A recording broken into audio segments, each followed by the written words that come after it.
bem com vocês? A ProRegiane espera e deseja sinceramente que sim, que vocês estejam muito bem em casa, se cuidando e estudando também, turminha. Hoje nós vamos dar continuidade às nossas aulinhas de geografia, né? Trabalhando ainda esse conteúdo, né? Esse ponto aqui da geografia que é fundamental para vocês, que é a formação do território brasileiro. Como eu falei em aulas anteriores, né? Na aula anterior, melhor dizendo, que no 7º ano nós vamos focar no território brasileiro. E a gente não pode começar esse nosso estudo sem entender a formação desse território aí, né? O território do nosso país. Então, eu lembro a vocês, né? E aí eu trouxe até a imagem da aula passada para vocês entenderem e relembrarem aí essa organização política administrativa que a gente tinha no Brasil no período colonial. Então, a gente precisa entender que nosso estudo ele está começando desde o período que o Brasil ele era, né, apenas uma colônia de Portugal, até os dias atuais. E aí eu fui fragmentando em etapas para que vocês compreendam isso da melhor forma possível. Tá bom, meus amores? Então, na aula passada a gente focou essa parte aí do Brasil colonial, lembrando que as primeiras formas de ocupação foram aí as feitorias, que eram uma espécie de armazém, né, que era colocado para o Brasil para depois ser levado para Portugal. Quem tiver dúvida, volta aí na aula passada que é para estar só relembrando aqui rapidamente com vocês. Depois a gente teve aí, né, a organização da forma de administração e também da questão política a partir das capitanias hereditárias, que vocês também podem estar voltando à aula, né, anterior para entender melhor como foi esse período aí. Lembrando sempre que dentro das capitanias, né, que eram 15 faixas aí de terras, né, que iam até o limite aqui do meridiano Tratado de Tordesilhas, turminha. As que se destacaram foram São Vicente e Pernambuco. Foram aí as duas capitanias de destaque. As demais começaram aí a sofrer alguns probleminhas, tá certo? Por isso tiveram inclusive algumas dificuldades. Depois das capitanias, nós tivemos o governo geral, que foi onde, né, Portugal disse, bom, não tá dando certo, né, essas 15 faixas, onde cada um faz o que bem quer, né, onde cada um vai governando a sua maneira. É melhor a gente centralizar esse poder e vamos criar um governo geral. Então, né, bem depois aí eles tiveram a ideia de criar esse governo geral, onde a gente tinha alguns governadores que faziam esse processo aí de administração. Isso no período colonial, onde o Brasil, né, ele estava aí sobre as ordens, né, direta, vamos dizer assim, de Portugal. Passado esse período colonial, nós entramos no Brasil Império. Estou contando aqui um pouquinho da história para que vocês entendam também a formação do nosso espaço, né, da geografia. Então, a organização política administrativa no Brasil Império. Império significa o quê? Que aí Dom Pedro já tinha, né, gritado aquele, né, independência ou morte, e o Brasil teria se tornado, aí vamos colocar, de fato, né, uma monarquia já independente de Portugal. Vamos colocar assim, tá bom? Para vocês entenderem. E aí o sistema imperial monárquico, né, tem aí a figura de Dom Pedro I, né, à frente. O que a gente precisa entender?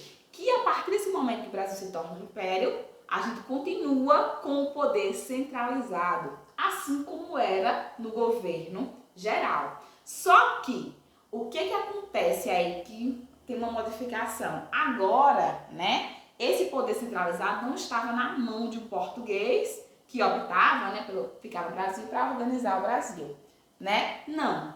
Esse poder agora estava na figura do imperador, tá bom? Que já que nesse momento já estava, né, aí nesse processo, né, no território brasileiro. Então, esse poder centralizado agora estava na mão do imperador, não de uma pessoa, né, que estava ainda sobre as ordens de Portugal, organizando tudo aqui. Então, esse é o principal ponto que vocês precisam entender. E aí, a partir que se declara a Constituição de 1824, na qual o ponto central, né, e que mostra que ainda esse poder estava centralizado, é justamente a divisão em 4 poderes. Então, essa Constituição, né, que foi feita logo após a independência do Brasil, ela tinha o poder executivo, né, que tinha aí o imperador e os seus ministros, né, que tinha aí o poder realmente de executar, de controlar todo esse espaço, o legislativo, que era composto pelos senadores e pela a Câmara dos Deputados, o judiciário, que era composto pelos juízes, né, e o pessoal ficava responsável pelos tribunais, e tinha um poder que era diferente do que a gente tem agora, que é o poder moderador. O poder moderador, ele era exercido exclusivamente pelo imperador. Por quê? Porque ele diz, não, agora a gente vai ter, né, vários poderes, mas ele tinha o poder de entrar em qualquer um e atuar em qualquer um aí desses poderes. Então ele tinha o poder moderador, ele estava acima dos demais. Então, isso mostra o que a Plínio estava dizendo, que o poder ele continuava centralizado, porque mesmo tendo aí, né, vários, como é que eu posso dizer, vários poderes, quem tinha um poder maior era o poder moderador, que era dado exclusivamente ao imperador. Isso aqui, né, era a forma no Brasil império. E aí eu continuo colocando para você justamente que ele, nesse poder que ele tinha naquele momento, ele começou, né, o imperador começou a dividir, né, em províncias, também tentando, né, desorganizar o que a gente tinha antes, aquelas capitanias ainda meio estruturadas, né? Então ele dividiu, né, algumas províncias, como foi o caso aí da de Pernambuco, né, que tinha já aí o poder, né, todo organizado, ampliou outras, como foi o caso da Bahia, né, que foi crescendo cada vez mais, e também criou outras a partir de subdivisões de algumas, né, províncias que existiam naquele momento. Uma dessas, né, algumas dessas, na verdade, vai ser a do Paraná, a de Alagoas e a de Sergipe também. Então, na verdade, foi feita a partir de subdivisões de capitanias, então tinham aí essa missão de criar. Ele estava naquele momento, turminha, mostrando que ele tinha esse poder aí todo, porque ele fazia, né, inclusive essa modificação do território brasileiro, que é o ponto que a gente tem que observar aqui. Tudo isso era feito sob a regência de Dom Pedro I, que era o imperador nesse momento, tá bom? E no final do período aí monárquico, né, imperial monárquico, o Brasil já contava aí com 26 províncias, que era a divisão do território, né, brasileiro naquele momento.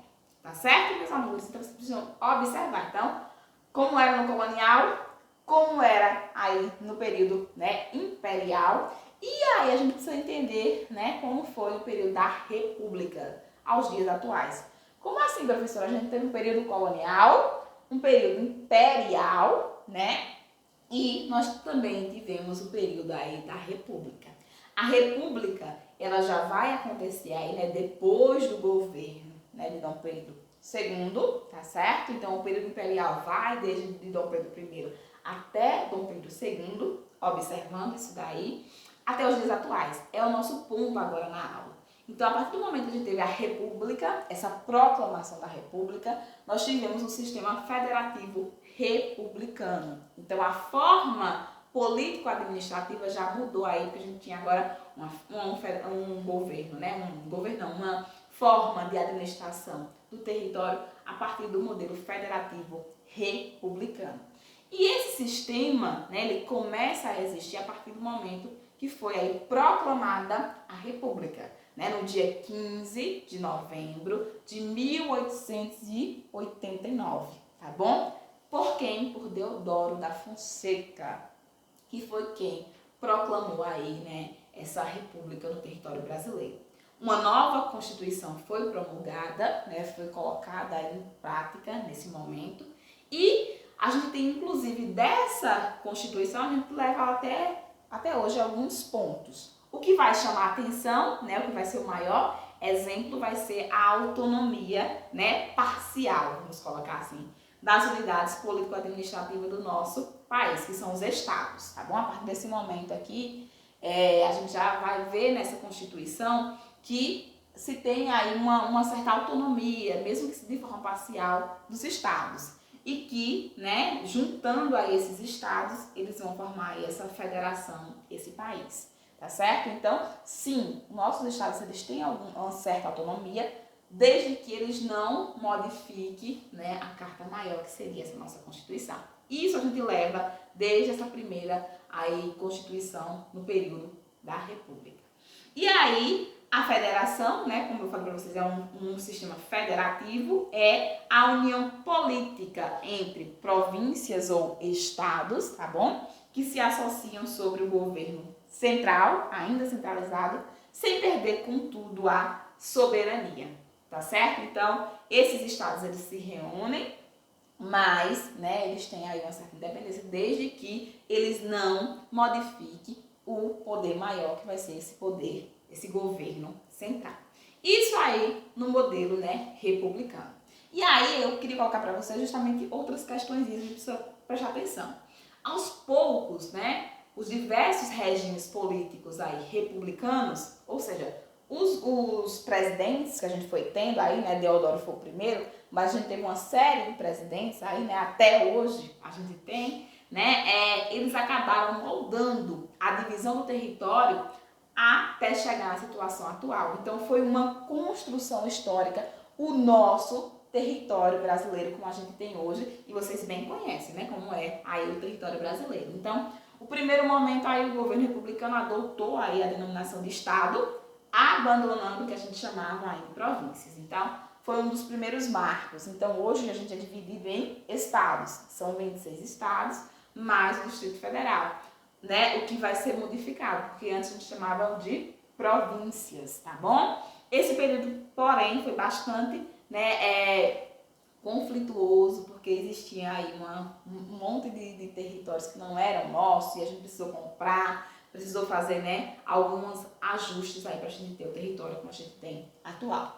E aí uma dessas questões vai ser a questão do Acre. Eu acho que vocês, né, já ouviram falar, e aí alguns momentos em aulas anteriores de geografia, que a disputa pelo Acre, ela foi uma das disputas que mais marcou aí o nascimento da nossa República, da República Brasileira, né, que foi lá, como eu disse anteriormente, né, proclamada aí, né, por Deodoro da Fonseca. Então, tudo começa, minha gente, com a invasão aí dos seringais bolivianos por brasileiros, tá bom? Isso aí no final do século XIX ainda. Então, esse território, na verdade, que é o território do Acre hoje, do estado do Acre, nosso, ele pertencia à Bolívia e ao Peru. E aí, né, quando teve essa invasão, eles queriam uma independência. Não quero mais pertencer a nenhuma desses países. A gente quer criar um território, um país novo. E aí foi necessário que o Brasil, mas a Bolívia se reunisse para poder organizar esse processo, senão eles de fato se tornaram independentes.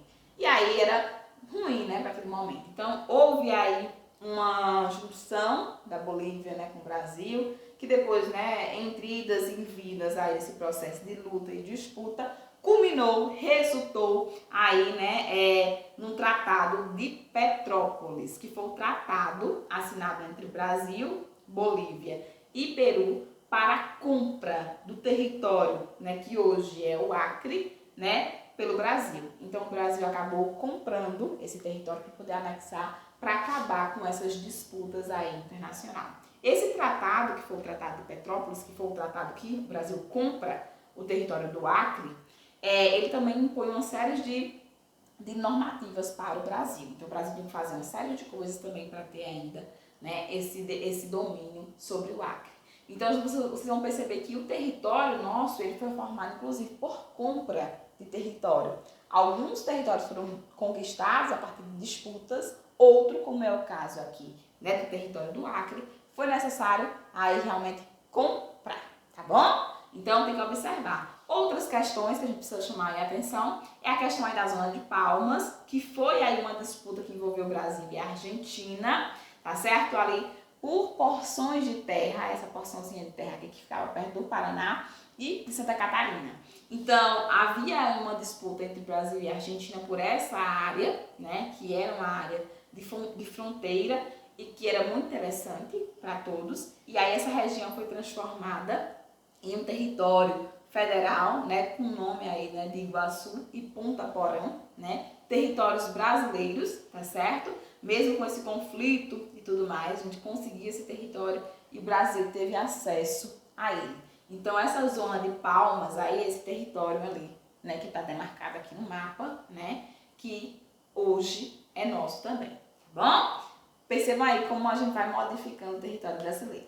Outros que eu queria comentar é a questão do Amapá, né, que hoje também aí é um estado, né? Então, envolveu diretamente aí uma disputa do Brasil e da França. Poxa, professora, mas a França lá na Europa estava brigando com o Brasil por territórios aqui. Lembra que a gente tem a Guiana Francesa, não é? Que é território da França, mesmo estando aqui, ó, no continente americano. E aí, meus amores, essa parte aí, né, que a gente vai chamar do território do Amapá, ela pertencia à Guiana Francesa, né? Na verdade, não pertencia não, os dois, eles se disputaram sobre essa região. E aí, isso, né, foi aí uma disputa, né, bem extensa, que foi, inclusive, levada ao julgamento internacional. E aí o presidente, que era um suíço, né, da corte internacional aí, acabou incorporando a região ao território brasileiro, né, que inicialmente ela foi colocada, né, anexada ao estado aí do Pará. Depois, né, ela foi aí, sofreu, né, uma certa independência e se torna aí o território do Amapá. Inclusive, quando ela foi encaixada ao Pará, ela é chamada de Araguaia, né, por conta dos rios ali próximos. Tá bom? Então é outro território que foi conquistado aí por uma disputa, inclusive sendo levado aí um julgamento internacional para ver quem é que ficava com essa região. Outra questão é a questão de Pirará. Essa questão aqui foi já uma disputa do Brasil com a Guiana Inglesa, que hoje é só Guiana, né? Porque se tornou aí independente. E isso daí estava uma disputa ali justamente né, uma região próxima ali, localizada, né, a leste do atual estado de Roraima, tá bom? Então existia toda uma disputa por essa região. Mais uma vez foi levada ao julgamento internacional. Dessa vez o Brasil, né, acabou perdendo grande parte aí nesse julgamento internacional. O Brasil acabou perdendo, né? Ganhou ali no Amapá e perdeu nessa segunda aqui, né, nessa disputa aí com a Guiana Inglesa, ok? E aí, dentro do Estado Novo, essa região se chamou Rio Branco, né? A porção que sobrou, que ficou, que foi bem pouquinha, acabou se chamando Rio Branco, depois foi incorporada aí aos estados ali próximos.